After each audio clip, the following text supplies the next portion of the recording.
Okay, सो अब है हमारे पास एक्सचेंज ऑफ फिक्स्ड एसेट का केस।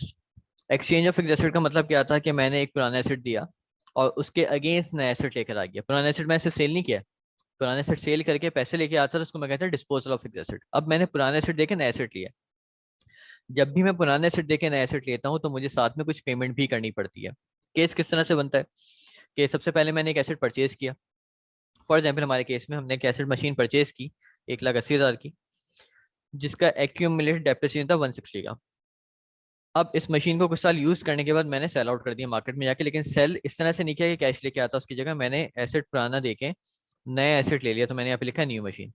तो मैंने ये जो पुरानी मशीन थी वो दी और उसकी जगह नई मशीन लेकर आ गया जिसकी वैल्यू है 2,80,000 रुपए। अब मैंने यहाँ लिखा है trade in allowance 25,000। Trade in allowance का मतलब क्या होता है? ट्रेड इन अलाउंस का मतलब होता है जो आपने पुराना एसेट वेंडर को दिया, जिस सप्लायर से आपने नई मशीन परचेज की उसको आपने पुराना एसेट भी दिया होगा। तो जिस वेंडर को आपने पुराना एसेट दिया उसने आपका पुराना एसेट कितने में एक्सेप्ट किया, ये यूं कह लिया उसने आपका पुराना एसेट कितने में परचेज किया। तो ट्रेड इन अलाउंस का मतलब होता है कि आपका पुराना एसेट जो सेल हुआ मार्केट में, जो वेंडर ने एक्सेप्ट किया वो किस वैल्यू पे किया। तो basically trade in allowance is just like disposal proceeds. फर्क सिर्फ ये है कि डिस्पोजल प्रोसीड्स के अगेंस्ट हमें कैश रिसीव होता था, ट्रेड इन अलाउंस के थ्रू हमें कैश रिसीव नहीं होता। जो हम नई मशीन ले रहे होते हैं उसकी पेमेंट में से ट्रेड इन अलाउंस लेस हो जाता है और रिमेनिंग अमाउंट हम कैश में पे कर देते हैं। तो इस तरह से पूरा केस बनता है ये। सो यहाँ पे गेन और लॉस ऑन डिस्पोजल कैसे कैलकुलेट होगा? एक्सचेंज के केस में तीन चीजें कैलकुलेट करनी होती हैं। नंबर वन, गेन और लॉस ऑन डिस्पोजल। सेकंड चीज हमारी होती है हमने कैश पे किया वो, और थर्ड में हम एंट्री रिकॉर्ड करते हैं। तो गेन और लॉस ऑन डिस्पोजल यहाँ कैसे कैलकुलेट होगा? यहाँ पे हम ट्रेड इन अलाउंस को कंपेयर करेंगे नेट बुक वैल्यू के साथ, अनलाइक डिस्पोजल। डिस्पोजल के केस में हम डिस्पोजल प्रोसीड्स को नेट बुक वैल्यू से कंपेयर करके गेन और लॉस निकाल देते हैं। यहाँ पे डिस्पोजल प्रोसीड्स को रिप्लेस कर दिया है ट्रेड इन अलाउंस ने। तो ट्रेड इन अलाउंस की वैल्यू कितनी है? 25,000। ये 25,000 हमने ले ली और नेट बुक वैल्यू हमारी कैलकुलेट कर लेंगे। कॉस्ट कितनी थी पुराने एसेट की हमारे पास? 1,80,000 रुपये ये रही, और इसका एक्यूमुलेटेड ऑप्शन कितना था? 160। तो नेट बुक वैल्यू 20,000 की आ गई।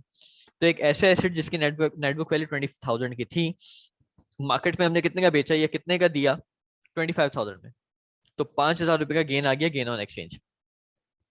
पहली चीज तो हमारी कैलकुलेट हो गई, गेन ऑन एक्सचेंज आ गया हमारे पास। इसको मैं गेन ऑन डिस्पोजल हटा के गेन ऑन एक्सचेंज कर देता हूँ। अच्छा जी, सेकंड क्या है हमारे पास? Cash payment. हमने कैश पेमेंट कितनी की? सबसे पहले कैश पेमेंट कैसे निकलेगी अब देख लें। कैश पेमेंट मैंने अभी आपको बताया कैसे निकलेगी। कॉस्ट ऑफ न्यू मशीन लें कि नई मशीन हमने ली कितने की? 2,80,000 की। अब अगर हमने कोई पुरानी मशीन नहीं दी होती तो हम पूरे 2,80,000 पे करते, लेकिन क्योंकि मैंने पुरानी मशीन इसको दी है और उसने एक्सेप्ट किया 25,000 में, तो इस 2,80,000 में से 25,000 रुपीज को लेस कर देगा, जो कि हमने किसको नाम क्या दिया था? ट्रेड इन अलाउंस का। तो कॉस्ट ऑफ न्यू मशीन में से हमने ट्रेड इन अलाउंस को लेस किया, तो हमारे पास कैश पेमेंट आ गई 2,55,000 रुपए की। 2,55,000 रुपए हम कैश में पे कर देंगे। तो अब हमने गेन और लॉस भी कैलकुलेट कर लिया, कैश पेमेंट भी कैलकुलेट कर लिया। अब हमने इसको रिकॉर्ड करना है। अब डिस्पोजल के केस में तीन स्टेप थे हमारे पास, सॉरी, तीन स्टेप से अकाउंटिंग एंट्री रिकॉर्ड करने के। जहाँ पे हम पहले कैश जो रिसीव होता था वो रिकॉर्ड करते थे, फिर हम उसकी पुरानी यादें मिटाते थे, और फिर हम उसका गेन और लॉस रिकॉर्ड कर दिया करते थे। एक्सचेंज के केस में चार स्टेप्स हैं।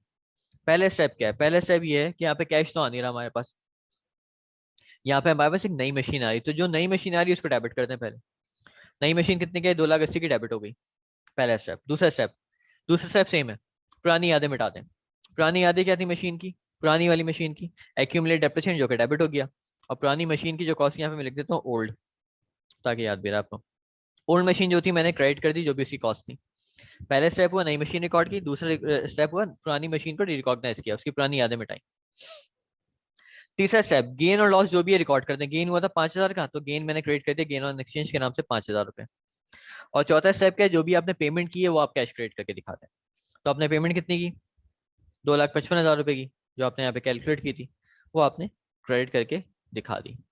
तो ये हमारे पास जो केस था कंप्लीट हो गया एक्सचेंज ऑफ फिक्स्ड एसेट का, जहाँ पे मैंने क्या किया एक बार रिपीट कर देता हूँ। सबसे पहले मैंने गेन और लॉस ऑन एक्सचेंज कैलकुलेट किया by comparing the trade in allowance with net book value.